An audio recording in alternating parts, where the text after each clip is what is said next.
We go. Okay, this is site 3 on the Anity Burn. What you're going to be looking to do is analyze your data and can see how it's changed from the previous location. Now let's just think, what did Bradshaw say should be happening with our river? And then let's think about what our data is probably going to be telling us is happening with our river. Well, Bradshaw is assuming that the discharge should have increased. He would assume that the average rock size should have decreased. The angularity of rocks should be that they are getting more rounded now, and that the channel's hydraulic radius or its efficiency should be increasing as it has more water and is flowing more efficiently. So that's what we're expecting. What are we actually finding? Well, let's have a little think about discharge at site 3 compared to site 2. There is every chance that you will find that your discharge has actually decreased. And the reason for that, why we have this unexpected decrease at this location, is to do with geology and rock.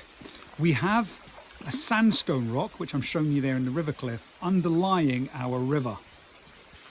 Now that has a fairly significant impact on the discharge of the river. Sandstone is a permeable rock, which means it is porous, it has holes, and therefore water flowing across it gets absorbed by the underlying rock, which means that quite a lot of the water flowing in the river is getting absorbed from the river channel as it flows across this landscape, and therefore the discharge is probably going down because of that.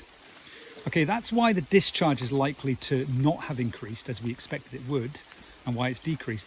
Let's think about how sandstone affects rock shape.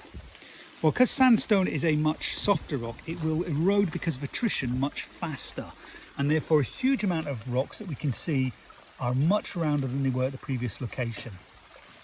Okay, so we're going to be seeing increased rates of attrition because of, in this case, not because the water's traveling any faster, but actually because the rock is softer. Now, that same factor will be influencing average rock size. Because the rock is softer, it's likely to be breaking up much faster. And if we look across the riverbank, we can see lots of small fragments of rock, all having broken up because the rock is much softer. Okay, so geology is having an effect both on discharge, and it's also having an effect on rock size and rock shape. Now the final factor is efficiency. What's the efficiency of the river channel likely to be doing here when we look at our data? Well, because our discharge is dropping, and discharge is a key factor in the efficiency of a river, it's likely our river is actually not becoming more or less efficient. It's in all probability roughly the same as it was at the previous site. We can actually see the river's quite shallow, it's quite wide, which means that a lot of water is in contact with the bank and the beds. The actual volume of water flowing through our river is actually less than it was at the previous location because of the change in geology, and therefore the river hasn't become more efficient. There are also quite a lot of large boulders in the river and blockages, like we can see here, forming a dam, which is further slowing the river down. There's also quite a lot of man-made material in the river. We can see some bricks there, which are further causing the river to slow down. Okay, so what we've done at site 3 is I've given you some factors that probably explain changes in your data. You want to check with your data, describe those changes, and then give some analysis for why those changes have occurred. There is one final thing that we need to reflect on at this particular location, and it's the influence of the steep riverbanks.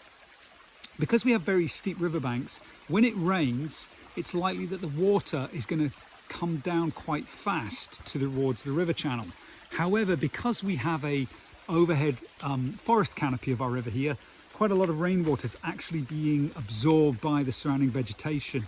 So the surrounding vegetation is likely to have an effect on discharge and reduce the discharge because it's absorbing water from the surrounding landscape. Okay, so that is an additional factor that you can use when you try to explain your data.